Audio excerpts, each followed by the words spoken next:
Với không chúc điều cho các bạn.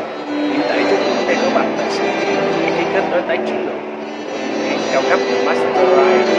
Masteri là một hạng cao cấp tại khu vực đất và đặc biệt hơn là nằm trong phân khu Vinhome Grand Park của Vinhome và vị trí vô cùng đắc địa khi nằm trên vành đai số 3. Đây được xem là một trong những dự án rất được quan tâm tại khu vực của chúng ta.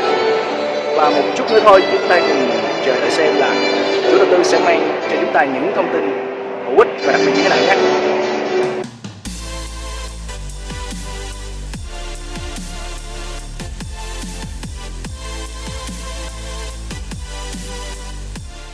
Chúng ta hãy cùng chào đón ông Jason trên sân khấu thưa quý vị. Phó tổng giám đốc kiêm giám đốc tài chính sẽ gửi đến chúng ta lời chia sẻ đầu tiên ạ. Good afternoon. Ciao. And welcome you all to Masteri Centerpoint Training. Và chào mừng tất cả quý vị đến với chương trình kick off và đào tạo của Masteri Centerpoint. My name is Jason. I'm the Deputy Managing Director, come CFO of Masteri Homes. Tôi là Jason, tôi là phó tổng giám đốc điều hành cũng là đồng thời là giám đốc tài chính của Masteri Home. It is my pleasure to be here today and welcome almost 1,000 talented sales agents to our training session. Tôi thật sự vô cùng cảm thấy ấn tượng và may mắn khi được có mặt cùng với gần 1.000 các chiến binh kinh doanh của chúng ta ngày hôm nay. Now I know everyone is very excited and very eager to learn more about our latest project and products. But before we get into that, I'd like to inspire confidence and trust in everyone about Masteri Homes. Và chắc chắn là tất cả quý vị ở đây cũng đang rất là hồi hộp và mong ngóng được biết những thông tin đầu tiên về dự án Masteri Centerpoint. Nhưng mà trước tiên xin cho phép tôi được kể câu chuyện đầy ấn tượng của Masteri Home với quý vị. So, let me tell you a story of how Masteri Homes has transformed over the last 6 years to be here today as one of the leaders in Vietnam's real estate industry. Đó chính là câu chuyện sự thay đổi và sự phát triển của Masteri Home trong 6 năm vừa qua để có thể trở thành một đơn vị dẫn đầu tiên phong trong thị trường bất động sản tại Việt Nam. So, our 5-year journey begins with TOÁN Investments back in 2014. Và chắc quý vị cũng đã biết chúng tôi là công ty cổ phần đầu tư Thảo Điền vào năm 2014. In 2014, we saw Masteri TOÁN over 4,000 apartments. Vào năm đó chúng tôi bán được 4.000 căn hộ của Masteri Thảo Điền. In 2016, we saw Millennium and M1 over 2,100 apartments. Vào năm 2016, chúng tôi đã bán gần hơn 2.100 căn hộ của Millennium và M1 Nam Sài Gòn. Then, in 2017, a further 1,300 apartments under Masteri and Food and M1 again. Và năm 2017, 1.300 căn hộ của Masteri An Phú và M1 Gia Định đã được bán hết. As you can see, building a rich history already with over 9,000 apartments in 4 to 5 years and 859,000 square meters of property development. Như vậy quý vị cũng đã có thể thấy trong một thời gian ngắn chúng tôi đã làm nên lịch sử với 9.234 căn hộ được bán ra với tổng diện tích sử dụng 859.285 m². So just to go through briefly an overview of each of the properties and their progress. Bây giờ chúng ta hãy đi vào cận cảnh từng ấy dự án một và những cái khoảng thời gian lịch sử mà nó đã tạo ra. So the success began. Masteri TOÁN over 3,800 apartments in 15 months. Trong vòng 15 tháng chúng tôi đã bán hết 3.852 căn hộ của Masteri Thảo Điền. Masteri and Food over 1,100 apartments in just 6 months. Và 1.120 căn hộ của Masteri An Phú đã bán hết chỉ trong vòng 6 tháng. Millennium, 1,000 apartments over 24 months. Millennium, 1.070 căn hộ bán trong vòng 24 tháng. The One, 963 apartments in 18 months. Và 963 căn hộ của M1 Nam Sài Gòn đã bán hết trong vòng 18 tháng. Okay, and the one, I can't never pronounce it, I apologize. 170 in only 3 hours. Và M1 gia đình 170 căn hộ bán hết trong vòng 3 tiếng ạ.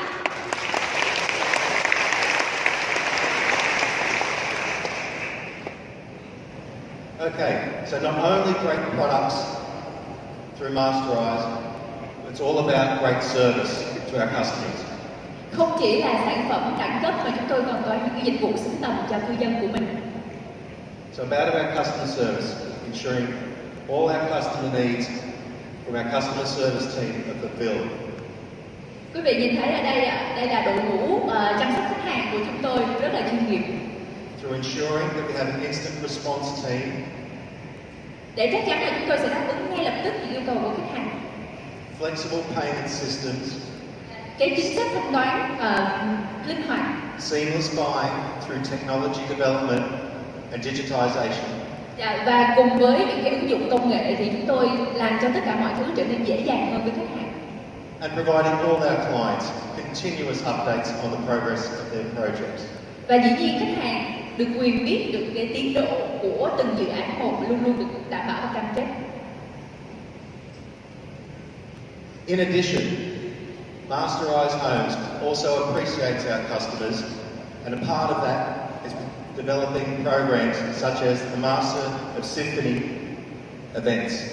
Và quý vị cũng thấy Master Symphony là một cái chương trình hòa nhạc được tổ chức đặc biệt dành cho cư dân của cộng đồng Masterize Home. We also ensure that we're part of the community. It's important to us. We see everyone as a family, so therefore new residents, making sure that everyone feels welcome through festival and community events. Và dĩ nhiên trong bất cứ một cái dự án nào thì cộng đồng dân cư cũng vô cùng quan trọng. Và để góp phần làm vững mạnh hơn những cộng đồng dân cư tại những dự án của mình thì chúng tôi thường xuyên tổ chức rất là nhiều những cái hoạt động ở hội hè như vậy để cho cư dân cảm thấy là được hòa nhập và cảm thấy cuộc sống của mình được trọn vẹn. I'd now like to share a video of Masterize. Và bây giờ chúng ta sẽ cùng nhau xem một đoạn phim ngắn chia sẻ về hành trình của Masterize.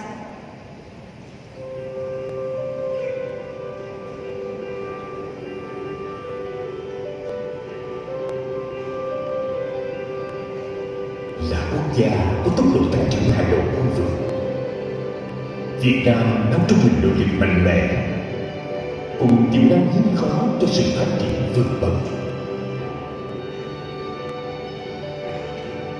Chúng tôi thảo điểm investment trong hành trình 5 năm vừa qua đã góp phần thay đổi diện mạo đô thị với các dự án bất động sản nổi bật mang thương hiệu Masteri, Millennium và M1.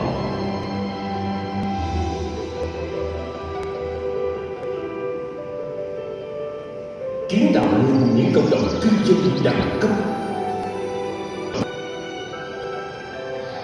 nơi cư dân của chúng tôi chia sẻ các giá trị sống văn minh, nơi mỗi căn nhà sẽ là một không gian sống đầy cảm hứng,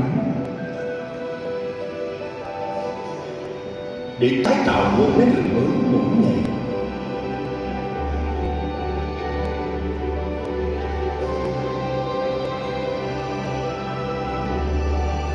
Không ngừng sáng tạo, không ngừng đổi mới,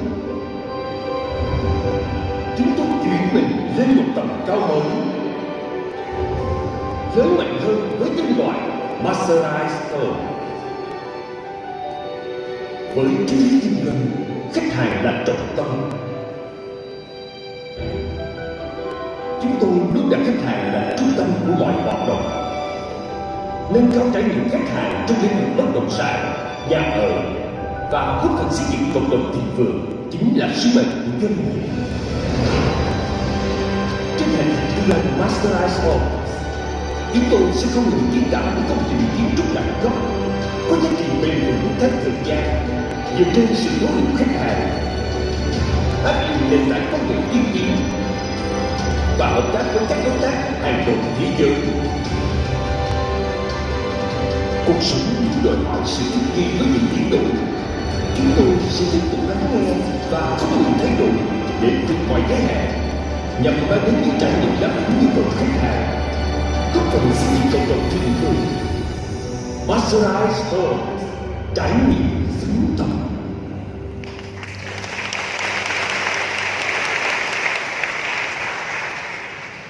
Thank you.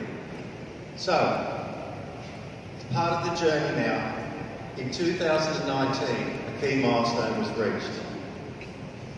The formation of Masteri Group, transformation from TOWN investment to Masteri Group, and part of that, we saw the birth of Masteri Homes. Thấy đây là cột mốc rất là quan trọng năm 2019 khi công ty cổ phần đầu tư Thảo Điền đã được chuyển đổi thành tập đoàn Masteri, và trong đó thì có Masteri Home là một công ty nằm bên trong tập đoàn, đó là công ty phát triển bất động sản Masteri Home. So, with the birth of Masteri Homes, what's the vision? So the vision, to be the pioneers in bringing world-class excellence to the development, operations and management of luxury real estate products and services in the Vietnamese market and beyond. Và quý vị cũng thấy tầm nhìn của Masteri Home đó chính là trở thành đơn vị tiên phong. Chúng tôi sẽ áp dụng những cái tiêu chuẩn đang được vận hành trên quốc tế để có thể đưa vào việc phát triển, quản lý, vận hành các sản phẩm và dịch vụ bất động sản cao cấp tại thị trường Việt Nam và quốc tế. Đây thật sự là một vũ khí rất là lớn đối với các anh chị kinh doanh đang có mặt ở đây để có thể chia sẻ với khách hàng của mình. And our mission, very simple. Masteri Homes, relentlessly applying world-class standards in our development. We're committed to delivering unrivaled quality in all products and services for ultimate customer experiences, contributing to the community, promoting sustainability in Vietnam and beyond. Và cùng với tầm nhìn như vậy thì chúng tôi cũng tự đưa ra một cái sứ mệnh để mình có thể tiếp tục hướng đến, đó chính là không ngừng áp dụng những tiêu chuẩn quốc tế để cam kết đưa đến những giá trị vượt trội trên từng sản phẩm dịch vụ, mang đến những trải nghiệm xứng tầm cho các khách hàng của mình, và từ đó thì chúng tôi tạo nên những cộng đồng bền vững, giúp góp phần cho sự phát triển bền vững của thị trường bất động sản tại Việt Nam và xa hơn nữa. Okay, so how are we going to do this? We have to be world class. We say we want to be world class, so first of all, we need world class partners in everything we do. Vậy thì làm sao chúng tôi đạt được đến đẳng cấp quốc tế đây ạ? Chúng tôi cần phải có những đối tác xứng tầm quốc tế, và đây là một số những danh sách những cái đối tác của chúng tôi mà chúng tôi vô cùng tự hào là họ là những cái tên được biết đến trên toàn thế giới.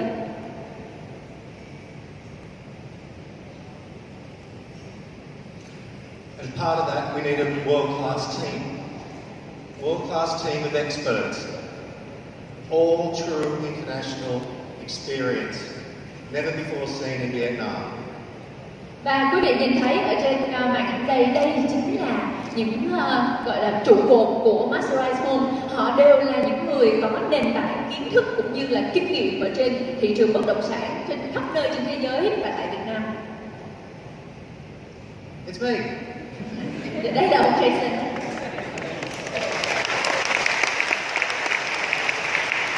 Photoshop.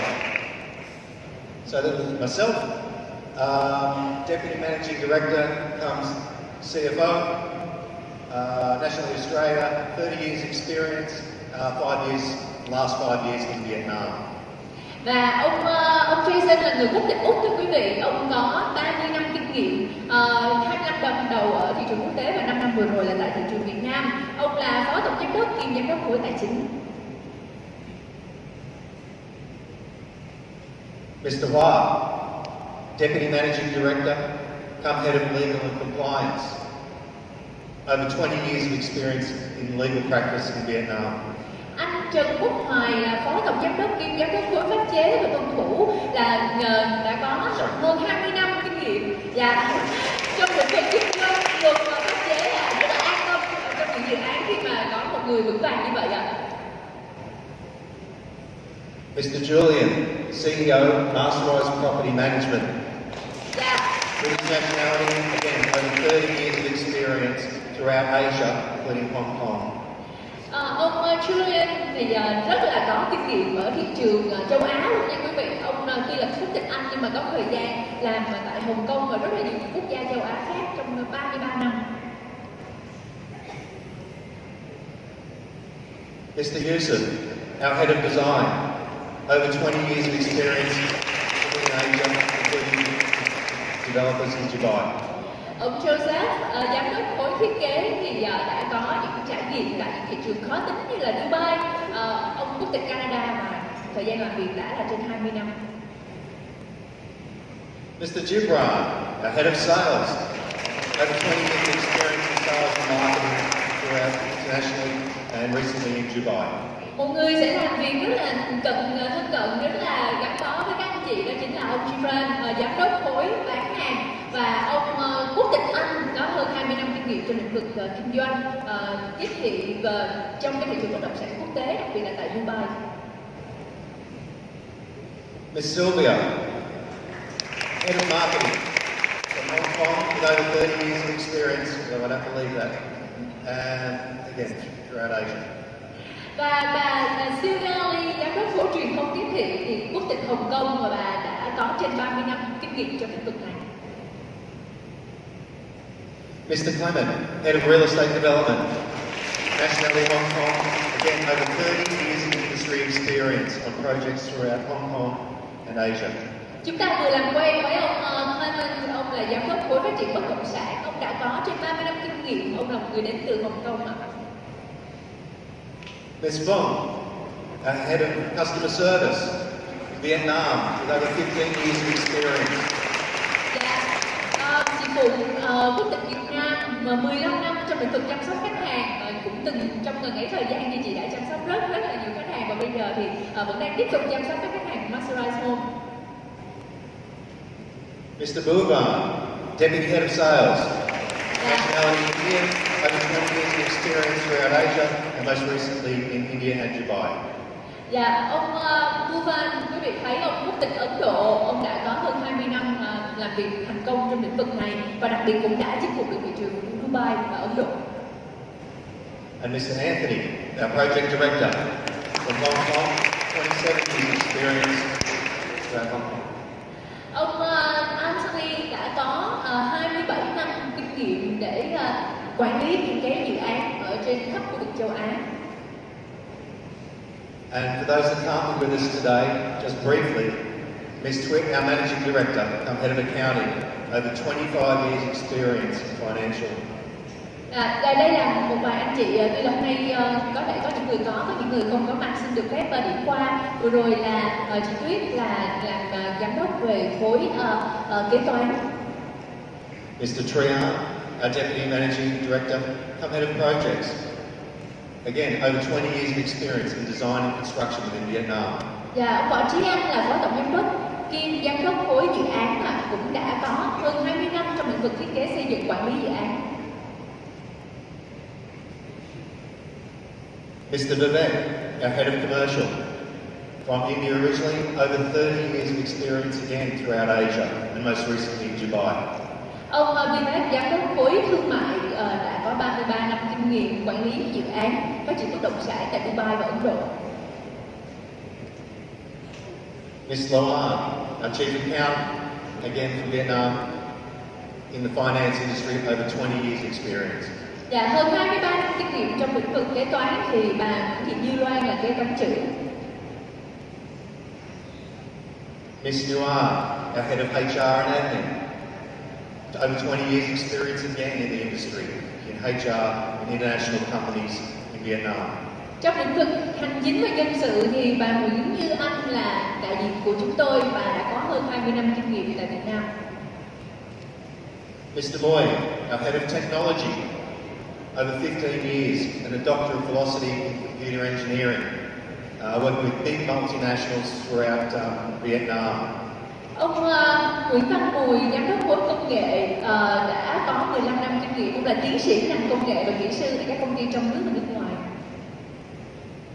Mr. Richard, our head of transformation, from Malaysia with over 15 years of experience in strategy development in Asia. Ông Richard, giám đốc khối chiến lược thì cũng đã từng làm việc tại Anh Quốc, Malaysia trong nhiều năm. Mr. Vicente, Project Director from Spain, over 25 years experience in the field of architecture and engineering, project management and construction throughout Europe and Asia, and the last 12 years in Vietnam. Ông Vincent, giám đốc dự án đã có hơn 25 năm làm việc trong lĩnh vực kiến trúc, công nghệ, kỹ thuật quản lý dự án. Ông mang quốc tịch Tây Ban Nha. Mr. Samir, Project Director from UAE. Again, over 20 years of experience in project management in large real estate, high-end developments and construction in Dubai. Ông Samir, như quý vị thấy, giám đốc dự án có hơn 20 năm quản lý dự án với những công ty xây dựng phát triển bất động sản lớn tại Dubai. Quý vị có thể thấy là trong đội ngũ lãnh đạo của Masteri Home thì có rất là nhiều các vị là chuyên gia từ nước ngoài để chúng tôi mời về để đưa những tiêu chuẩn quốc tế đến Việt Nam. So as you can see, such a rich bevy of talent that's been assembled for Masteri Homes. Và như quý vị cũng đã thấy, với một cái lực lượng hùng hậu như vậy, những chuyên gia đang làm việc để đưa những cái dự án đến tay người tiêu dùng, thì đây chính là cái điều làm nên sức sống của Masteri Home. So, to our latest project, Masteri Centrepoint. Our latest project marks the beginning of a new and exciting chapter in our transformation story. We're extremely confident that this project will be another resounding success in the Masteri portfolio and in the Vietnam property market. Và chúng tôi chuẩn bị sẽ giới thiệu với quý vị dự án mới nhất của chúng tôi là Masteri Centrepoint, và dự án này đánh dấu một chương mới của Masteri Home, và chúng tôi cực kỳ tự tin rằng dự án này sẽ là một thành công vang dội nữa của Masteri và trong thị trường bất động sản tại Việt Nam. I hope my story and sharing this with you today assists in inspiring confidence and excitement in everyone. I, for one, am extremely confident that by working together, we will achieve great sales results from Masteri Centrepoint and create new, sold-out records. Và tôi thật sự hy vọng là câu chuyện của tôi ngày hôm nay cũng như là sự tự tin của tất cả chúng tôi trong đội ngũ của Masteri Home sẽ truyền được nhiệt huyết đến tất cả quý vị đang có mặt trong khán phòng ngày hôm nay, và quý vị sẽ cùng sát cánh với chúng tôi để chúng ta tạo ra những kỷ lục mới cho Masteri Centrepoint.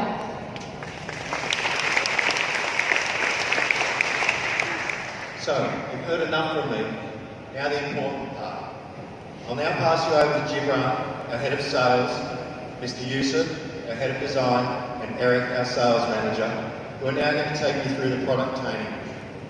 Và có lẽ là chúng ta đã nghe thật là nhiều những chia sẻ của ông Jason rồi, nhưng những cái thông tin mà tất cả chúng ta sẽ cố gắng để ghi nhận và truyền đạt ra với khách hàng của mình sẽ được gửi đến bởi ông Gibran, giám đốc khối bán hàng, cùng với ông Joseph, giám đốc khối thiết kế, và anh Bùi Hoàng Tuấn của Sales Team để chia sẻ cùng với chúng ta đây ạ. Quý vị đã sẵn sàng chưa ạ?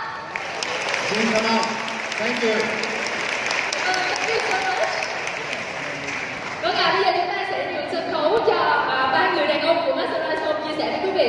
Nhưng mà trước tiên xin phép được nhắc với quý vị đó là chúng tôi có một cái link để có khảo sát từ chương trình ngày hôm nay. Mong quý vị sau khi kết thúc phần trình bày này sẽ dành thời gian để điền vào link của chúng tôi ở đường link là masterihome.com/khảo-sát quý vị sẽ lên cái đường link này để quý vị điền ra những thông tin giúp chúng tôi để chúng ta có thể cùng nhau cải thiện, đưa ra những quyết định đúng đắn nhất để tất cả cùng thành công. Một lần nữa cảm ơn quý vị. And now please, this is your time, your short time. Enjoy it. Thank you. Thank you, Jason. It's a lovely room. One thing I'd like to say to everybody before we start is you can smell when salespeople are in the room. You can see how sharp everybody is, how eager everybody is to learn, and how excited everybody is going to be when we start to present the opportunities tonight. First, I want to give you a big round of applause because you're not just salespeople. You're not just selling. You're not in an industry like any other industry. You're in the industry of real estate, and you change the landscape of Vietnam. Vâng, các bạn cho một tràng pháo tay ạ.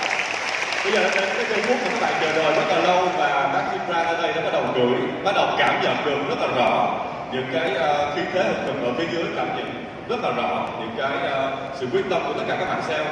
Và xin chúc mừng các bạn đang làm trong một cái ngành nghề mà chúng ta gọi là ngành bất động sản, và điều đó sẽ làm thay đổi toàn bộ bộ mặt của thành phố của mình. Xin chúc mừng tất cả các bạn đây và xin cảm ơn ạ. The biggest purchase anybody will make in their life is property. And it's not an easy job. Working in real estate is like being on a roller coaster. It goes up, it goes down, it goes up, it goes down.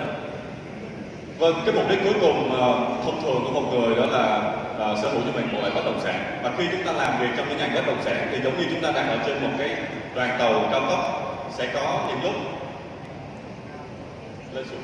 But right on.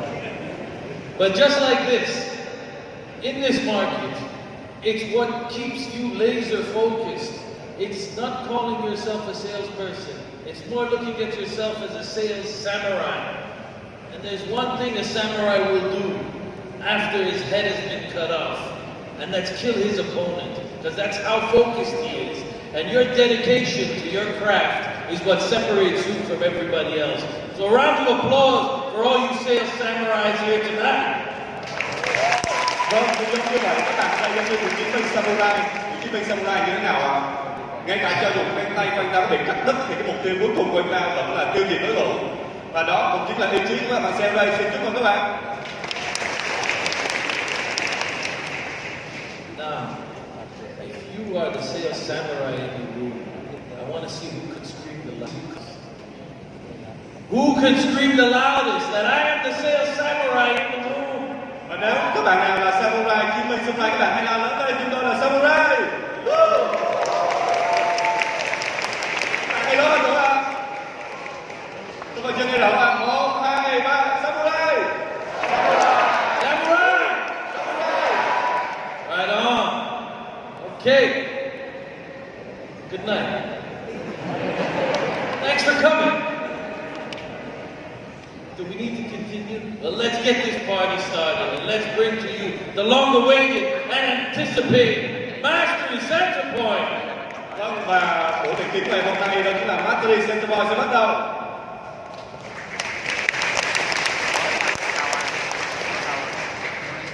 The development of Ho Chi Minh's East Zone is what we are here discussing.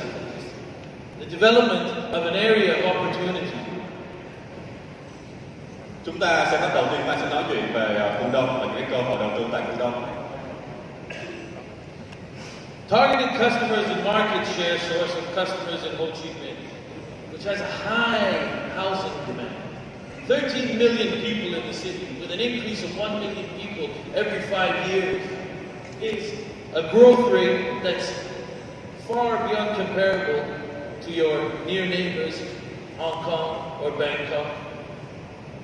Vâng, và các bạn thấy rằng là một cái tỷ lệ nhu cầu về nhà ở cực kỳ lớn đối với một thành phố 13 triệu dân như là Hồ Chí Minh, và cứ sau mỗi 5 năm thì chúng ta sẽ tăng thêm là 1 triệu dân. Đây là một cái nhu cầu về nhà ở cực kỳ lớn.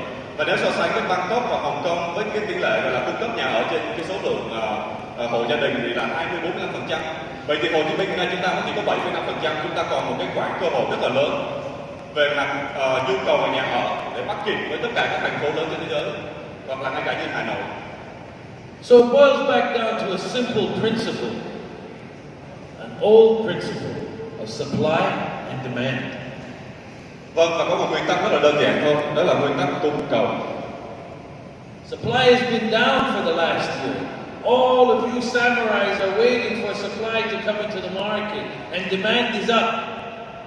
Vâng, và trong những năm vừa qua thì hiện nay là cái nguồn cung đang bị sụt giảm nghiêm trọng, trong khi cái lượng cầu cũng đang hàng ngày tăng lên. Now, if you're looking into an area that is under development, what happens to this District 9 area? This District 9 has been joined together with District 2 and joined together with TrucDung District. Okay? Population in this area is divided into key points. There is industrial, there is education, there is tech hub, there is many different attributes that cause the the 6 pillars of what this area has been developed as, from education, high-tech industry park, eco-tech hub, sports and wellness, financial hubs, and CBD of TRÁI. Và như các bạn cũng biết rằng là sắp tới chúng ta sẽ hình thành một thành phố sáng tạo phía Đông, và thành phố đó tập hợp bởi quận 2, quận 9 và quận Thủ Đức. Thì trong thành phố sáng tạo phía Đông đó nó sẽ có 6 trọng điểm sáng tạo mà nhà nước mình đã đặt ra. Thứ nhất là khu gì ạ? Khu Thủ Thiêm. Thứ hai đó là khu Sài Gòn Sport City. Thứ ba là khu Trường Thọ. Thứ tư đó là chính là khu làng đại học. Thứ năm là khu công nghệ cao, và thứ 6 chính là khu công nghệ sinh thái Tam Đa. Taking a deeper look into how the city comprises, with many people residing in this area, a work-life balance creates a city within a city. Vâng, và bằng một cái việc cân bằng giữa số lượng công việc làm ở đây với cuộc sống, chúng ta sẽ tạo thành một cái thành phố thu nhỏ trong thành phố. Having a look at the multinational companies that are operating in the area, from Samsung to Intel to University and to VIetJet. Và như các bạn thấy ở đây, chúng ta có một cái lượng nhu cầu khổng lồ từ những nhà máy của Samsung, của Intel, của Đại học Fulbright và của Trung tâm Học viện Hàng không. Đây chỉ là một trong những cái ví dụ về cái nguồn nhu cầu rất là lớn từ khu công nghệ cao. This is an important part. There's a diamond. And what does that diamond mean? Exactly to the date, 1 month today, it was announced that this city within a city would be formed, combining the 2 districts in 1 ward to create THÁNG City. This means each key point that you see up here is a point of capital appreciation for this area. If you have a metro that's coming in line, that's going to be delivered in 2021 in December, with 10 of the 14 stops passing through this district, you've redefined the city boundaries. Vâng, và như các bạn thấy, chúng tôi cung cấp cho các bạn một số những cái thông tin khá là quan trọng. Thì cách đây 1 tháng trước là thành phố của mình đã thông qua chủ trương đồng ý thành lập thành phố phía Đông. Như vậy thì cái sự thành lập thành phố phía Đông nó thực sự là hiện hữu. Và tất cả những con số ở đây sẽ cho thấy rằng là những cái vốn đầu tư của các bạn đầu tư vào trong khu vực thành phố phía Đông này sẽ bắt đầu sinh sôi nảy nở. Hoặc ví dụ như là tuyến metro số 1, khi mà tuyến metro số 1 có 14 nhà ga, trong đó hết 13 nhà ga là nằm xuyên của thành phố phía Đông, nó tạo thành sự thúc đẩy từ kinh tế cực kỳ lớn cho thành phố phía Đông. Và những cái con số tiếp theo như vành đai 3 các tuyến đường khác là những con số minh chứng chính xác nhất.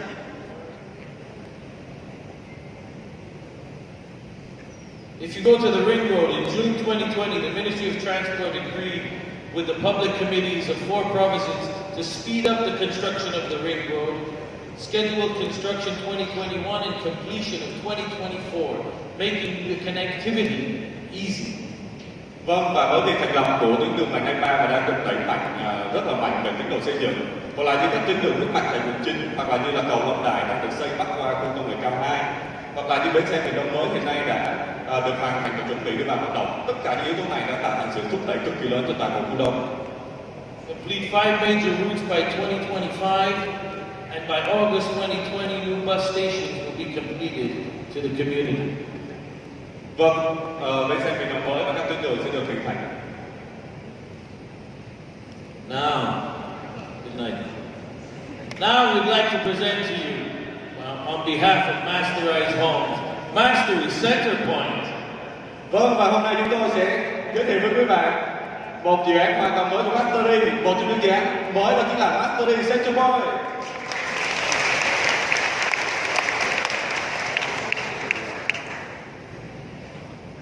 World partners, as my colleague mentioned earlier on, bringing world partners together is a task that is key. Focus is selecting the right partners to work with. The globe is a big place, but finding the right partners to bring together to turn a project to life is what makes us different. Vâng, và như một trình bày trước bác Jason, làm thế nào để chúng tôi Masteri có thể nâng tầm các dự án của mình lên tầm với quốc tế. Đó là việc chúng ta lựa chọn những cái đối tác quốc tế cực kỳ kỹ lưỡng và cực kỳ quan trọng. Và sau đây chúng tôi muốn giới thiệu một vài những đối tác quốc tế của chúng tôi. THANG and Associates.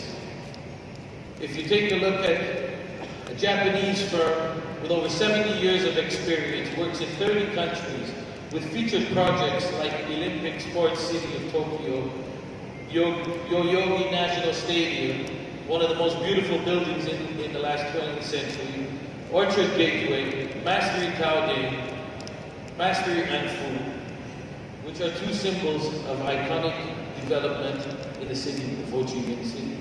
Vâng, và cái đơn vị đầu tiên có rất là tính chính là TRÁI của Nhật. Thì đây chính là một đơn vị thiết kế đến từ Nhật mà hơn 70 năm kinh nghiệm. Thì họ là cái đơn vị mà thiết kế cái tòa nhà Olympic cho Nhật trong cái Olympic sắp tới. Và họ cũng là cái đơn vị thiết kế mặt ngoài cho Masteri Thảo Điền, Masteri An Phú. Và ở dự án này Masteri Singapore thì TRÁI cũng chính là đơn vị thực hiện những cái thiết kế rất là đẹp của mặt ngoài. Let's take a little look at some projects that have been developed. Đây chính là sân vận động Yoyogi ở Nhật Bản phục vụ cho Olympic. Studio HBA, head office in the USA, 55 years of experience, one of the world's best, if not the best, interior design firm. Works in 21 countries all over the world, featured projects, the best known luxury hotel and resort brands in the world, Hilton, JW Marriott, Ritz-Carlton, Shangri-La, Four Seasons. The world's top apartments in the US, Dubai, Shanghai, Japan, casinos, restaurants, cruise ships, boutiques, and hotels. There's not anything that hasn't been done by bringing Studio HBA to the platform. Vâng, một đơn vị rất là nổi tiếng khác đó là Studio HBA. Đây là một tập đoàn đến từ Mỹ với hơn 5 năm kinh nghiệm. Và nếu chúng ta nhìn vào cái portfolio những dự án đã làm thì thực sự là Studio HBA họ làm nội thất cho tất cả các chuỗi nhà hàng khách sạn sang trọng cao cấp trên thế giới như là Hyatt, như là Marriott, hoặc là như là QUİN, hoặc là có một thương hiệu gọi là thương hiệu cao cấp nhất của Marriott đó là Ritz-Carlton thì cũng do Studio HBA làm. Thì đây là một cái đơn vị gần như là quốc tế chỉ làm những cái dự án cao cấp trên toàn thế giới. Đây là một trong những dự án họ đã thực hiện. As you can see, the design is just phenomenal. Land sculptor with head office in Thailand, nearly 15 years of experience, famous for luxury resorts and luxury apartments. Projects in Vietnam such as Naman Retreat Resort, MIio Resort Nha Trang, Sailing Club Nha Trang, Estella Heights, and some other famous projects in Singapore, China, and Middle Eastern company. Top design consultant from Thailand. Vâng, và nói đến một dự án chúng ta không thể không nói đến vấn đề cảnh quan qua mặt. Và Land Sculptor chính là một đơn vị thiết kế quốc tế đến từ Thái Lan với hơn 15 năm kinh nghiệm. Và tại Việt Nam thì họ đã có những dự án rất là nổi tiếng như là MIio Resort, Sailing Club hoặc là Estella. Họ là cái đơn vị thiết kế cảnh quan cho những dự án này. Và rất nhiều những cái dự án tại Singapore, Trung Quốc và các nước Trung Đông. Let's have a look. Đây là MIio Resort. Đây là Phần Nam.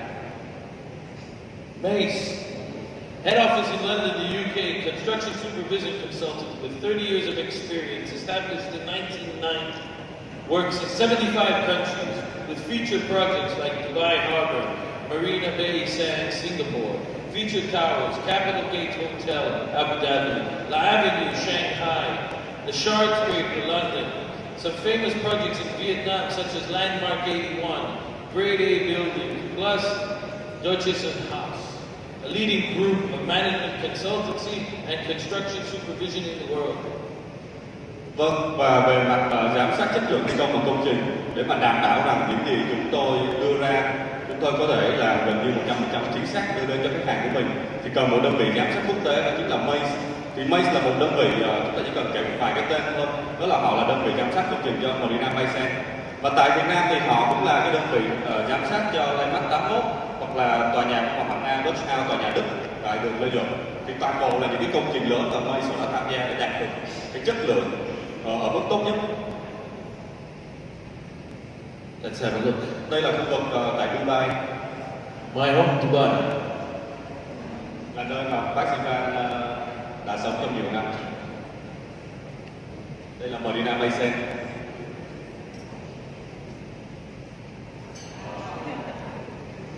Now, what are we talking about here? We're talking about Masteri Center Point. What makes Masteri Center Point the center point?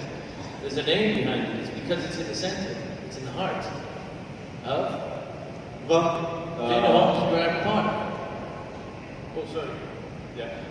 Vâng, điểm thứ hai chúng tôi nói đến là gì ạ? Tại sao chúng tôi đặt cái tên là Central Point?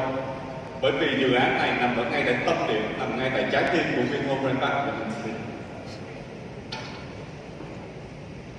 Now, if you take a look here, located, centrally located. Why is it centrally located? Because there's unobstructed views. There's a view for everybody's desire. Vâng, và điểm đầu tiên đó chính là tầm view. Thì tại vị trí trung tâm của dự án thì tầm view hoàn toàn không bị che chắn, và đây gần như là tầm view vĩnh viễn, và tầm view mà tất cả dự án khác hàng ảo ước. Having a view is not good enough if you don't have connectivity. So both of these factors allow you to have that leisure lifestyle, and you'll be able to connect to everything. Vâng, nhưng mà tầm view đó cũng sẽ không có ý nghĩa nếu như tại cái vị trí điểm đó không đạt được cái sự kết nối đến tất cả những cái tiện ích xung quanh. Và dự án này đã làm được cả hai yếu tố đó để mang lại cho khách hàng một cái cuộc sống dễ chịu, thảnh thơi và hoàn toàn tiện nghi nhất.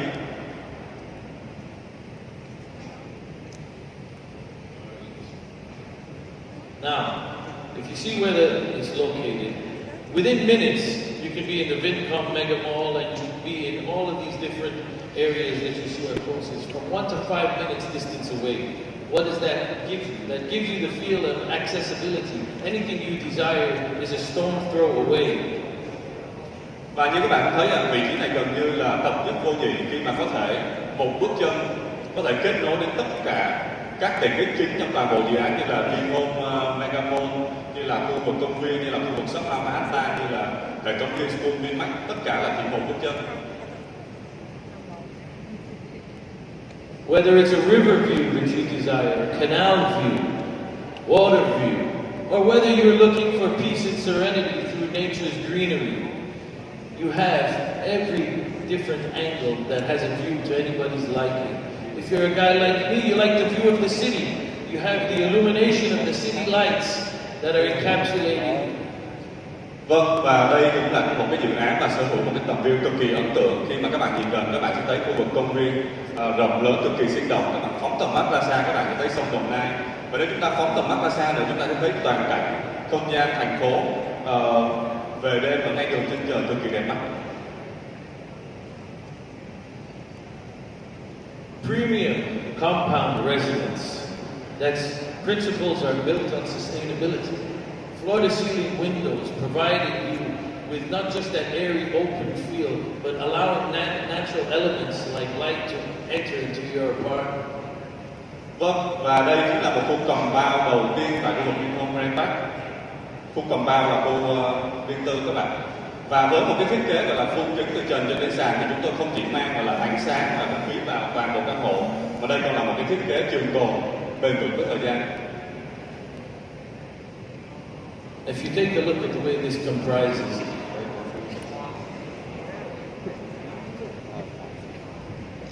let's make some noise!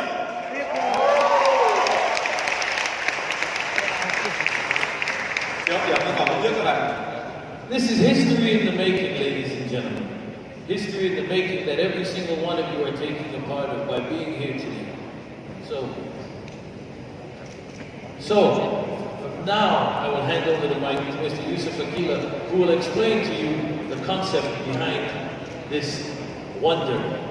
Cái kích cỡ của toàn bộ dự án của nó ý tưởng của bác là rồi nó là chuyên sâu vào dự án. Hello everyone. Xin chào tất cả mọi người ạ. I'm delighted to be here today to offer you some design-related insights and the story behind our design process. Vâng, rất là hân hạnh khi mà được đến đây để mà kể cho các bạn nghe về câu chuyện thiết kế ở đằng sau toàn bộ dự án. At the beginning of every design process, we always have to ask a few fundamental questions. Vâng, trước mỗi khi thiết kế chúng ta luôn phải bắt đầu suy nghĩ, đặt ra một số những cái câu hỏi trọng yếu. Who is the end user? How can this project fulfill his needs? And how is this product different from anything else? Ai sẽ là sử dụng cái cùng của dự án? Làm thế nào để dự án có thể tạo ra được sự khác biệt, và làm thế nào để có thể đáp ứng được cái nhu cầu còn thiếu của thị trường? Answers to those questions come first from market research. With the help of internal departments and external agencies, we get to better understand our customers. Và với cái sự giúp đỡ của đội ngũ nghiên cứu thị trường cả ở trong một công ty lẫn các đối tác bên ngoài thì chúng tôi đã bắt đầu vạch ra được một số những câu trả lời. For this particular project, we were told that our target audience are young families.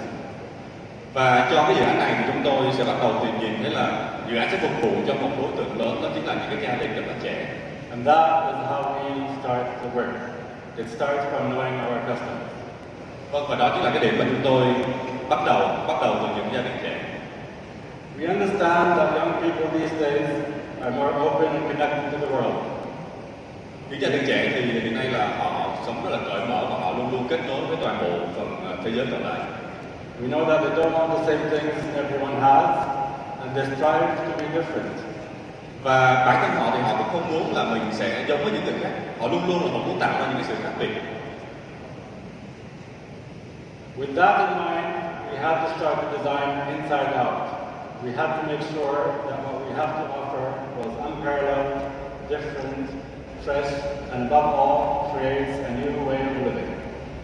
Và bởi vì chúng tôi nắm được cái điều đó, cho nên là trong dự án này chúng tôi phải làm sao cho nó thật sự khác biệt, thật sự mới mẻ và thật sự nổi bật.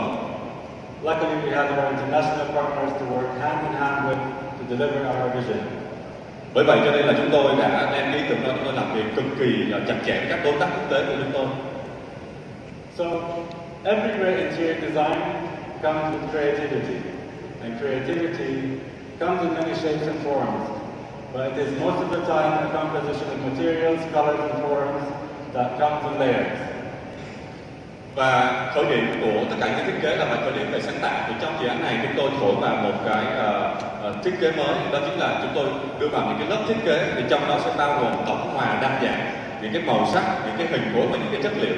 Thì trong như các bạn thấy ở đây là toàn bộ những cái hình khối này nó sẽ có rất là nhiều những cái chất liệu, rất nhiều những cái màu sắc khác nhau, nhưng mà khi được hòa quyện lại với nhau nó tạo thành một cái sự độc đáo. I will scoop through the many months of design work and debate, and in the next few slides, you will see the end result. Different treatments for the reception and lounge areas, one language, one strong identity. Vâng, và chúng ta không nói nhiều biểu tượng nữa. Đây chính là sản phẩm cuối cùng ạ. Đây chính là sảnh hành lang của căn hộ của các dân chúng ta. Với một cái ngôn ngữ gần như là xuyên suốt, rất là mạnh mẽ, rất là nổi bật bởi sự kết hợp của đa dạng rất nhiều những cái màu sắc, rất nhiều những vật liệu, rất nhiều những hình khối khác nhau. We have chosen a warm color palette. Đây chính là sảnh cho khu căn hộ ạ. We have chosen a warm color palette reflecting earth colors to bring about a sense of calmness. Natural stone materials and warm metal details were used to complement the composition. Vâng, và chúng tôi dùng những cái màu sắc ấm để thể hiện về trái đất. Chúng tôi ở đây như các bạn thấy là có chất liệu gỗ vân hoặc là có chất liệu gạch porcelain, gạch tái xứ, hoặc là như ở phần trên chúng tôi dùng những cái chất liệu như là kim loại, tất cả tổng hòa tạo thành một cái thiết kế cực kỳ đặc biệt cho mỗi không gian. We have then used large windows to bring in light and connect the outside to the inside, and then brought in some plants to make the space more alive. Và chúng tôi cũng sử dụng những cái cửa sổ rất là lớn để mang toàn bộ ánh sáng từ phía trời vào trong sảnh căn hộ, và chúng tôi cũng trồng lên rất là nhiều cây để mang những cái cuộc sống gần với thiên nhiên hơn. And as we go up the floors, we wanted to maintain a young spirit to the design and keep the design language always exciting. Vâng, và với sảnh hành lang căn hộ thì chúng tôi vẫn giữ nguyên ngôn ngữ thiết kế đó là ngôn ngữ thiết kế rất là trẻ. Here in the lift lobby and corridors leading up to your apartment, a rich composition of colors and materials blend nicely, cheerful in a way to make you remember that every day is a new day. Vâng, và đây chính là sảnh hành lang căn hộ của chúng ta. Các bạn có thể thấy là đây là cái lối đi vào bình phòng. Và với cái ngôn ngữ thiết kế với rất nhiều những cái màu sắc và nguyên vật liệu thì chúng tôi cũng nhắc khách hàng, chúng tôi muốn cho khách hàng thấy rằng là mỗi một ngày khách hàng tỉnh dậy đều là một ngày mới. The design. Đẹp không các bạn? The design language is also very evident, even at the gym. We didn't want to just have a state-of-the-art gym with top-of-the-line equipment. We also wanted the residents to know that this is a truly new way of living. Vâng, và chúng tôi vẫn dùng những cái ngôn ngữ thiết kế rất là đồng nhất cho toàn bộ tất cả những tiện ích nội khu trong căn hộ. Và chúng tôi cũng cho thấy khách hàng thấy rằng đây chính là một phong cách sống hoàn toàn mới tại khu Đông. At the children's playground area, and throughout the many amenities within this project, the design intention was always to restore a sense of peace once the residents return to their home and after a long day in the city. Vâng, và những cái không gian mang lại những cái sự thư giãn chúng tôi cũng rất là trau chuốt, bởi vì chúng tôi biết rằng là sau mỗi một ngày làm việc hoặc là sau một ngày hoạt động thì những cư dân rất cần những cái khoảng không gian để mà thư giãn ngay cả cho con cái của họ. But in reality, before we arrive to this design outcome, a typical design process goes through many iterations, where materials, color palettes, and compositions are tested and retested before the perfect combinations start coming to life. Vâng, và để đạt được những sản phẩm như vậy, chúng tôi đã phải ngồi suy nghĩ rất nhiều và chúng tôi đã phải thử đi thử lại từng cái chất liệu khác nhau, từng cái nguyên vật liệu khác nhau để làm sao tạo được một cái sự kết hợp hoàn hảo nhất. Như ở đây các bạn có thấy đây chính là những cái nguyên vật liệu và những cái màu sắc sử dụng cho sảnh lobby của dự án.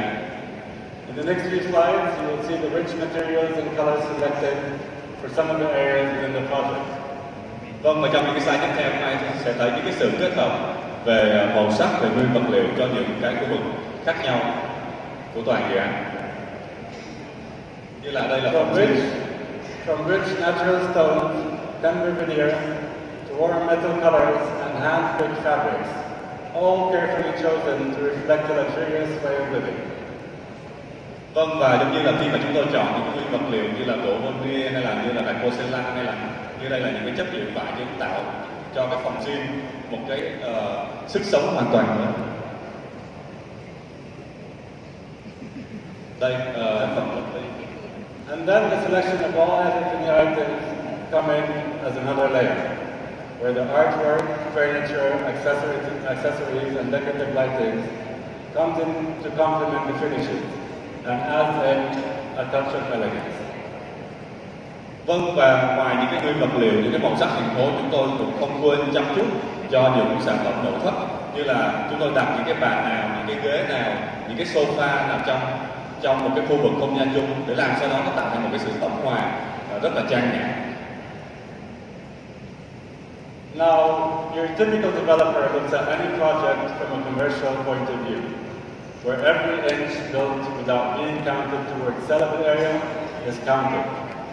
And this is where we at Masteri view ourselves as different kind of developer. Vâng, và giống như khi các bạn thấy những cái mặt bằng tầng tổng thể ở đây, các bạn thấy là chúng tôi đã phân ra rất là nhiều những cái khu vực, như là những cái khu vực phòng thay đồ, khu vực yoga, hoặc là những cái khu vực tập. Và đó chính là cách chúng tôi tạo ra sự khác biệt so với các chủ đầu tư khác. We value our clients, and so we believe in adding value back to their lives. Vâng, chúng tôi đánh giá cao, chúng tôi rất là trân trọng khách hàng. Đó là lý do tại sao chúng tôi đưa lại rất nhiều giá trị cho những cư dân ở đây. This is felt throughout the many amenities and lounges in the project and the generous spaces provided to truly reflect a luxurious way of living.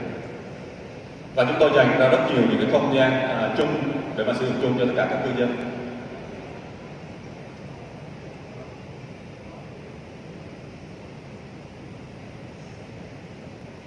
So, as an overview of the typical floor plans and the type of units we have on offer, the type of units we have 1, 2, and 3 bedrooms apartments. Vâng, và đây là một trong những cái mặt bằng tầng điển hình với căn hộ phòng ngủ, 2 phòng ngủ và 3 phòng ngủ.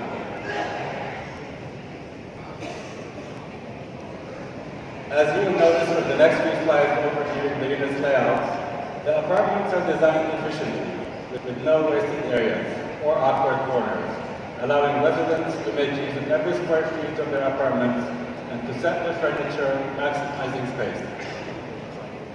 Vâng, và trong những thiết kế của chúng tôi thì khách hàng rất là dễ dàng đặt những cái thiết bị nội thất vào bên trong căn nhà để có thể vừa sử dụng hoặc là vừa tiếp khách.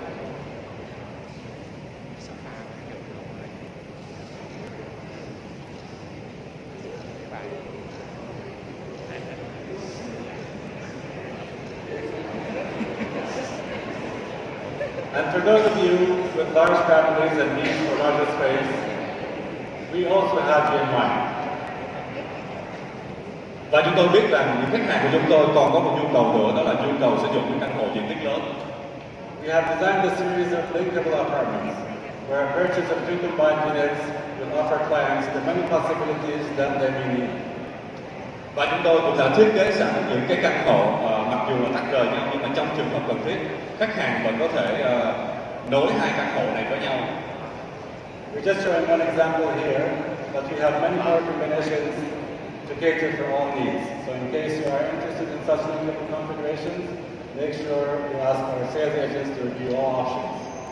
Vâng, và đây chỉ là một trong những cái ví dụ chúng tôi có thể kết hợp hai căn hộ lại với nhau thành một căn hộ diện tích lớn. Và mong rằng các bạn sale chúng ta cũng sẽ thể hiện điều này, nói cho khách hàng biết về những cái sự lựa chọn mà dự án đã đưa ra. Now, taking a step outwards to continue with our design story and other aspects of our developments, we early on acknowledged that this is a large-scale development. Given the quantum of build-up area we were allowed to build on this piece of land, we knew that we will have multiple buildings. Vâng, và một trong những cái phần tiếp theo đó là chúng ta nói về việc tận hưởng những cái tiện nghi vượt trội của toàn bộ dự án. And so for us as designers, we felt that we have a responsibility to maintain the feeling of luxury, although the number of buildings. Vâng, và với vai trò của một kiến trúc sư thì chúng tôi có nhiệm vụ là chúng tôi vẫn phải duy trì những cái đạt chuẩn, những cái chuẩn sống cực kỳ sang trọng, cho dù là số lượng căn hộ. And so we have looked at this as a design opportunity. We have embraced the scale of the project and we're determined to create a community out of this development. Vâng, và với cái cuộc chúng tôi lại có những cái cơ hội để tạo ra những cái cộng đồng vượt trội so với toàn bộ dự án. And this is where landscape design comes to play a big role. The buildings were split into 2 clusters, Riviera and Gardenia. Và ở đây các bạn có thể thấy là toàn bộ dự án sẽ chia ra thành 2 phân khu, đó là Riviera và Gardenia. Each with its own set of amenities to choose from. To choose a few along the long list, each cluster having extensive swimming pools, canals, jacuzzis, along with barbecue areas, themed children playgrounds, lounging areas, sports and activities, and much more. Vâng, và các bạn có thể thấy ở đây là gì ạ? Chúng tôi đưa vào đây là cực kỳ nhiều những cái tiện ích. Ví dụ như là chúng ta có hồ bơi phi thuyền, và hồ bơi này cao đến 2 tầng, và cái tổng chiều dài nó là vượt xa những cái tiêu chuẩn Olympic là hơn 50 mét. Chúng ta có bồn jacuzzi, chúng ta có khu vực tắm nắng nghỉ dưỡng, chúng ta có hồ bơi cho trẻ em và rất nhiều những cái tiện ích khác. We wanted every resident to be able to find something to do at ground level, no matter how old they are. We wanted them to spend quality time with families, mingling with neighbors, or when needed, just to have a peaceful corner around nature to read a book. Vâng, và khi các bạn là cư dân ở trong khu vực này thì các bạn có rất nhiều thời gian chúng ta có thể tận hưởng ở khu vực tiện ích chung của toàn bộ dự án. Whatever the activity was, we wanted that central spine tucked between the buildings to function as the beating heart of our development.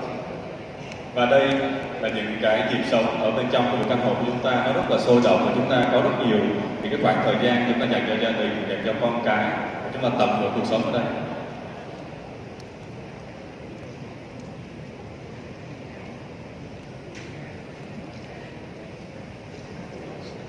And even when they are looking down from the balconies, we want them to see this and feel like they are missing out on what's happening below, the community. Vâng, và khi là một cư dân ở đây, khi mà cư dân nhìn từ ban công nhà mình xuống khu tiện ích nội bộ thì gần như là có rất là nhiều những cái yếu tố để mà thu hút cư dân chúng ta xuống dưới, chúng ta tận hưởng những cái cuộc sống cực kỳ sôi động và cực kỳ nhiều màu sắc ở đây. It was important for us to carry the design language to every corner. Even at the drop-off area by the entrance, you will be able to read bits and pieces of the landscape design taken from the spine of the project. Vâng, và giống như chúng tôi vừa nói là chúng tôi vẫn giữ toàn bộ cái sự đồng nhất trong cái ngôn ngữ thiết kế của mình, và ngay cả cái khu vực mà đón trả khách chúng tôi cũng đưa vào những cái biểu tượng, những cái thiết kế hiện đại đồng nhất với những thiết kế của nội khu bên trong. With water features, organic structures, and a welcoming feel that transform your everyday home to an everyday luxury destination. Vâng, và những cái yếu tố như là về cảnh quan, về tiện ích, về những hồ nước, chúng tôi đã giúp cho khách hàng sẽ có một sự cảm nhận là mỗi ngày khách hàng sống đều là những cái ngày sang trọng nhất. And finally, a home cannot be a home without the convenience of finding everything that you need on your doorstep. And so we have designed to new residents to come with an extensive array of shops, carefully selected to serve your everyday needs. Vâng, và dĩ nhiên là cuộc sống sẽ không có tiện nghi nếu như chúng ta không có những khu vực shop nằm ở dưới này. Và trên những cái shop này với cái sự lựa chọn rất là kỹ càng các đơn vị đối tác thì nó sẽ mang lại cái sự tiện nghi cho khách hàng.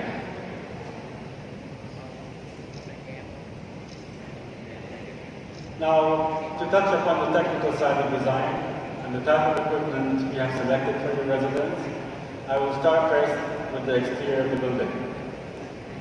Fitted with. Và đầu tiên tôi sẽ nói về thiết kế mặt ngoài của dự án. Fitted with floor-to-ceiling glass windows. We early on acknowledged that this was essential to capture the external views, allow for your apartment to have abundance of light, but above all, to maintain a stunning look to the building's exterior for years to come. Vâng, và bằng cái việc mà chúng tôi thiết kế toàn bộ cái phần kính full từ trần cho đến sàn, thì điều đó như căn hộ gần như là hòa nhập với lượng ánh sáng bên ngoài, bởi vì chúng ta sẽ đón một lượng lớn những cái ánh sáng quý từ bên ngoài, và cùng với điều đó thì các bạn sẽ thấy rằng cái thiết kế này nó sẽ trường tồn với thời gian, để giúp cho dự án gần như hoàn toàn bền vững. So within your apartment, we have invested in top global brands to make your life just a bit more easier than anyone else. Và điểm số 5 dĩ nhiên là không thể thiếu, đó chính là chúng tôi cung cấp cho khách hàng một tiêu chuẩn bàn giao cực kỳ cao cấp. From half life for your kitchen to color to cover your bathroom and smart toilets when you are feeling lazy, and to lighting to cool you down in the summer. Dạ. Và đây là những thương hiệu chúng tôi sử dụng, đó là HA, là Polar, là Daikin. Đây là những cái thương hiệu hàng đầu thế giới chỉ dùng cho những dự án cao cấp. Và ví dụ ở đây đó là sử dụng bộ cầu thông minh sẽ khiến cho khách hàng rất là thoải mái tận hưởng cuộc sống hàng ngày. For more details on this, I will hand this to Mr. Eric, who will run you through it directly in Vietnamese. Thank you. Vâng, và để mà nói sâu về phần này thì Eric sẽ xin giới thiệu về Eric. Thì như mọi người cũng biết là chúng ta nói về các thương hiệu lớn và các thương hiệu cao cấp, nhưng mà chúng ta thực sự không biết rằng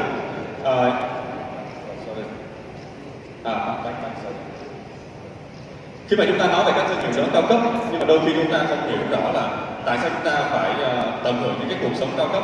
Thì như ở đây là các bạn thấy là khi chúng ta bắt đầu bước chân vào nhà, chúng ta sẽ gặp ngay là Smart Lock của HA. Thì Smart Lock của khóa thông minh của Smart của HA có gì khác biệt so với các loại khóa khác? Thứ nhất là nó có một hệ thống gọi là chống sốc điện. Như là mọi người biết là những cái trộm chuyên nghiệp hiện nay là họ có những cái máy sốc điện để mà tác động đến những cái thiết bị khóa thông minh này để mở cửa, nhưng mà HA họ có một bộ phận gọi là ngăn chặn cái điều đó.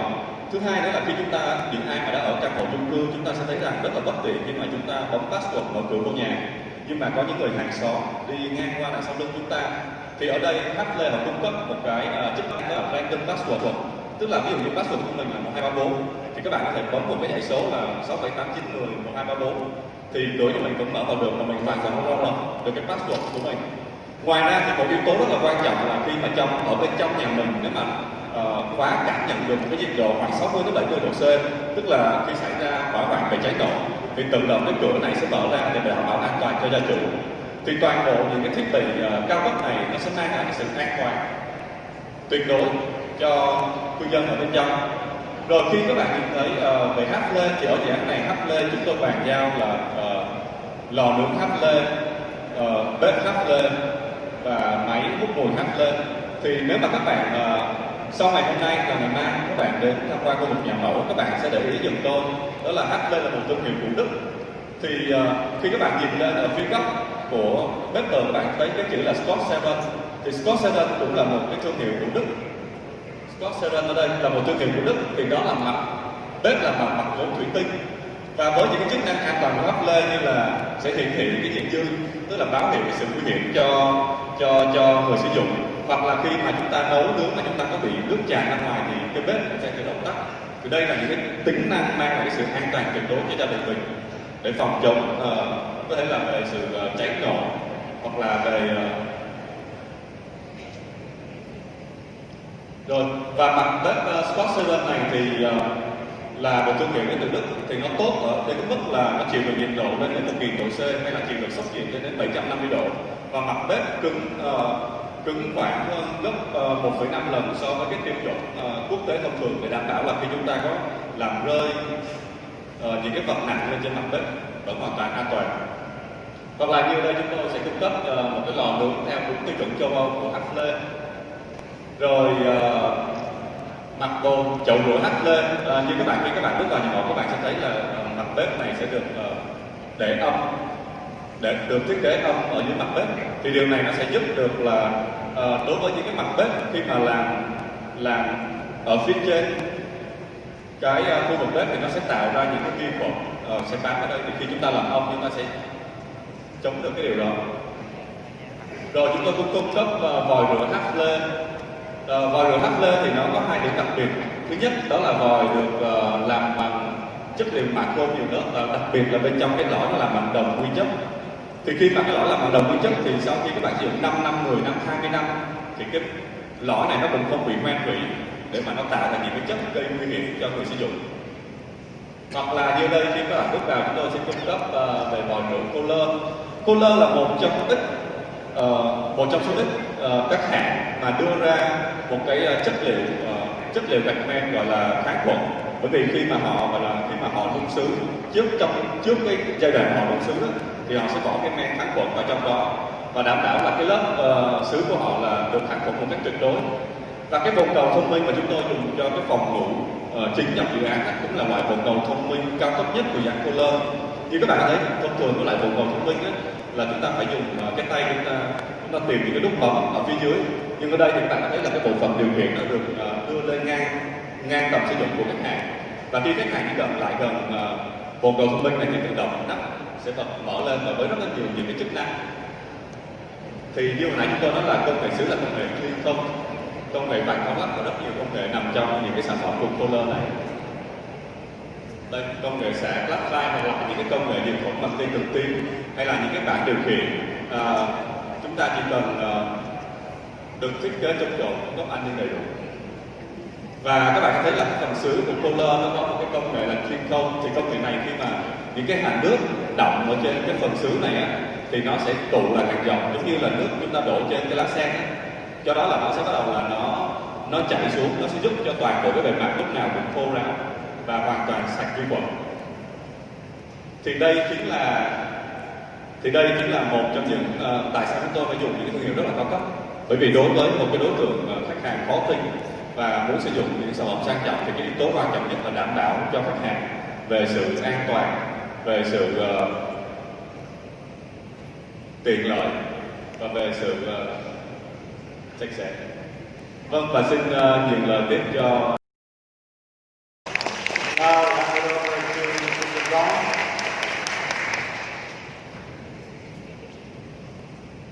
Thank you, Yusuf.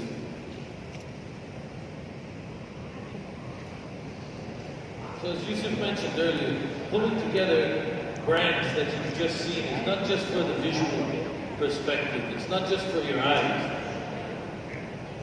Vâng, và không chỉ cho những gì các bạn thấy, không chỉ cho những gì các bạn đã vừa nghe vừa qua, chúng tôi sẽ đưa đến một nội dung rất là hấp dẫn. It's for the touch, it's for the feel, it's for the functionality behind all of this. Vâng, đó là những cái chức năng các bạn có thể cảm nhận được, các bạn có thể chạm được sau tất cả những thương hiệu đó.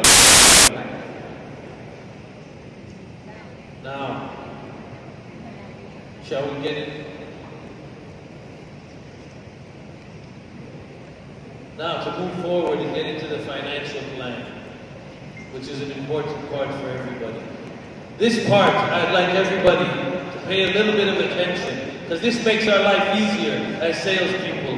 When you have the ease and flexibility of payment, it makes the sale a lot easier. Vâng, và đến một cái phần rất là hấp dẫn sắp đây, đó chính là phần chính sách bán hàng. Và với một chính sách bán hàng cực kỳ tốt thì chúng tôi sẽ giúp cho các bạn sale chúng ta sẽ giới thiệu dự án đến khách hàng một cách tốt hơn. Who wants to see it? Ai có xem những cái này ạ? That's not loud enough. You're real estate samurais. Who wants to see it? Chúng tôi nghe hơi nhỏ mà các bạn lên lớn không ạ? Ai muốn bán được hôm nay ạ? Okay, tomorrow morning at 7:45, if you guys come back to this location, we'll let you know. Vâng, và xin cảm ơn các bạn. Nếu mà ngày mai các bạn quay lại lúc 8:30 chúng tôi sẽ cho các bạn biết. Just kidding. Rồi đủ. Let's go! Vâng, bây giờ là phần hấp dẫn nhất. For the first time, 30 months of flexible payment terms and no interest. Vâng, 30 tháng chúng ta ân hàng nợ gốc và 0% lãi suất cho khách hàng. 30 months grace period. Say it loud. Wow, 30 tháng các bạn ơi. Who can say no interest? Ai có thể nói đó đây là không lãi suất? Now, another point that makes investing a lot easier for clients is how to manage their cash flow. Initially, you become an investor to purchase property because you want to gain returns.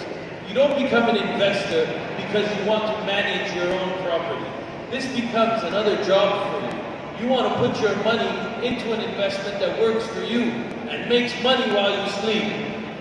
Vâng, và một yếu tố rất là quan trọng trong việc đầu tư đó là gì ạ? Chúng ta đầu tư, chúng ta muốn đồng tiền, chúng ta sinh sôi nảy nở, cho nên chúng ta không muốn gọi là tốn quá nhiều chi phí trong cái việc quản lý hoặc là cái việc chi phí trong toàn bộ cái vòng đời của người ạ. Being a client-centric development and developer, focusing on this ease of being a one-stop solution for your client allows you to put your client in a safe and sound investment that does work for them while they don't have to work for their property. Vâng, và với một cái triết lý đó là lấy khách hàng làm trọng tâm, thì chúng tôi đang đưa ra cho các bạn một cái sản phẩm có thể giúp cho các khách hàng của các bạn đầu tư rất là dễ dàng và giúp cho tiền làm việc cho khách hàng của các bạn chứ không phải khách hàng các bạn làm việc cho tiền. So with great pleasure, I'd like to introduce to you. Vâng, xin giới thiệu 60 months 60 tháng tiền of free free property management. 60 tháng cho các bạn. The game changer in the market. Let my money work for me. Cuộc chơi trên thị trường đã bắt đầu thay đổi, hay bắt đầu để tiền làm việc cho mình. That wasn't loud enough. I need to hear some volume on that one because that's 60 months. 60 months of carefree property management. Vâng, chúng tôi muốn nghe thấy những cái tiếng từ các bạn nhiều hơn, bởi vì ở đây là chính sách 60 tháng cho các bạn, 60 tháng hoàn toàn miễn phí các bạn ơi.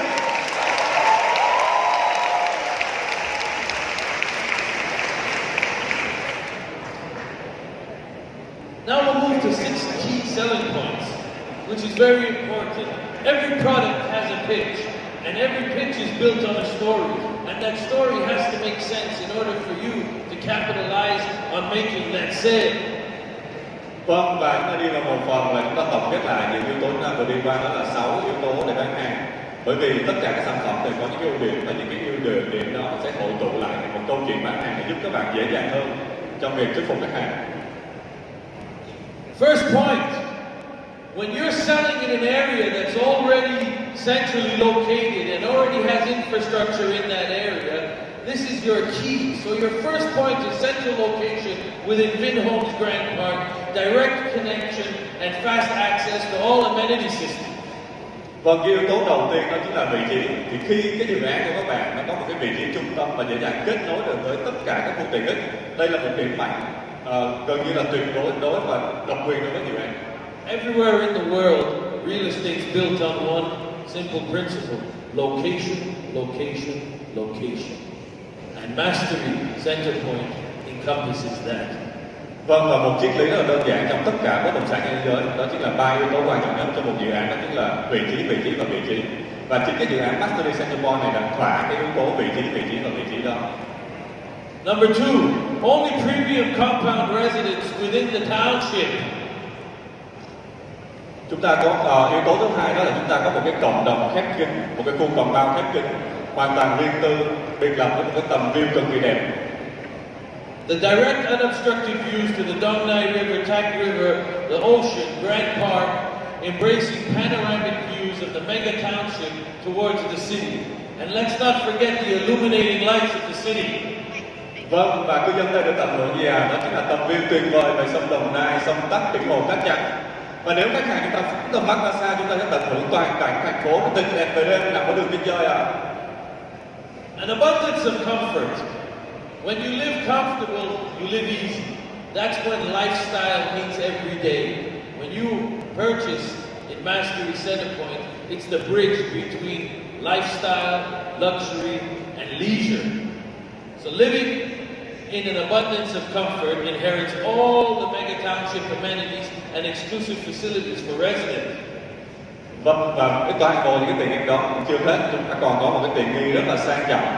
Nơi đây chính là nơi khách hàng tận hưởng sự thư giãn tuyệt đối, tận hưởng một phong cách sống mới, tận hưởng những cái sự sang trọng. Bởi vì sao ạ? Bởi vì chúng ta có một cuộc sống tiện nghi vượt trội, với toàn bộ tiện ích của đại đô thị và tiện ích nội khu dành riêng cho người dân. When you become lifestyle conscious, you start looking for aesthetics. So number 4 is living aesthetics. When you're living with fine luxury and architecture, luscious landscapes and interior design, you now are living the dream. Vâng, và cái điều gì làm nên một cuộc sống đẳng cấp? Đó chính là khi chúng ta sống trong một cái khu tiện nghi đẳng cấp. Khi mà chúng ta bước chân vào trong một khu vực nội khu đẳng cấp, chúng ta bước chân vào trong căn hộ của chúng ta đẳng cấp, tất cả tạo thành một cuộc sống đẳng cấp hoàn toàn khác biệt. The world-class partnerships ensure quality. They bring the brand. When you bring the brand together, this brings value to your investment. This means your investment grows. As you purchase a brand, you're purchasing security. It's a secure investment because you brought all of these world-class partners together. THANG Associates, Architectural Design Studio HBA from the US, luxury branded resorts and hotels interiors, land sculptor from Thailand for landscape design, project consultancy and construction management from Mace out of the UK. Vâng, và làm sao để những yếu tố đó trở thành hiện thực? Bởi vì ở đây chúng ta đã có tất cả những cái đối tác hàng đầu quốc tế sẽ đưa toàn bộ những cái chuỗi sống cao cấp nhất vào trong dự án. Như là Studio HBA là một đơn vị của Mỹ, họ đã thiết kế cái phần toàn bộ cái phần tiện ích nội khu ở trong dự án.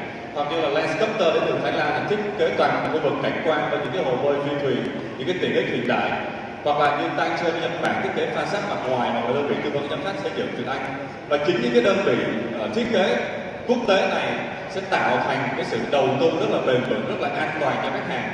Bởi vì chính họ là những cái đơn làm ra một sản phẩm để giúp cho cái sự tăng giá của sản phẩm rất là tốt. Now, none of this makes sense unless you have what we mentioned before, flexible financial packages with exclusive privileges for the residents. This makes your sale closed with the ease of investment. Vâng, và những gì một phần không thể thiếu đó chính là gói chính sách ưu đãi về tài chính cực kỳ tốt. Điều này giúp cho các bạn sẽ dễ dàng hơn trong việc giới thiệu sản phẩm đến tay khách hàng. So, shall we move forward? Shall we move forward? But is there anything else anybody would like to know? Có còn điều gì mà các bạn còn muốn nghe thông tin không ạ? Còn thông tin gì các bạn? Yeah. Dạ phải không ạ? Okay, sorry, I skipped the most important part. Let's talk about the architecture again. Let's go back and talk about the design. Is there anything else anybody would like to know? Có điều gì các bạn muốn nhận thêm thông tin không ạ? They care about price of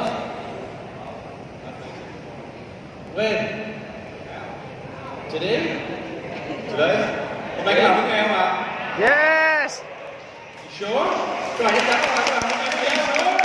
Yes. Nếu tất cả các bạn đặc biệt cái các bạn nghe cái giá không ạ? I don't know, should we do it? Chúng ta nên làm điều đó. Should we? Có được không ạ? Give me a loud one, tell me. All right. Without further ado, let's discuss the tentative price.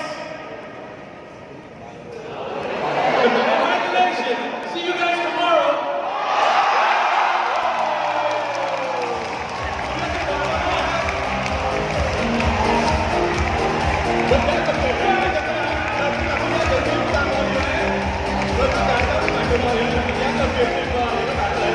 Rất là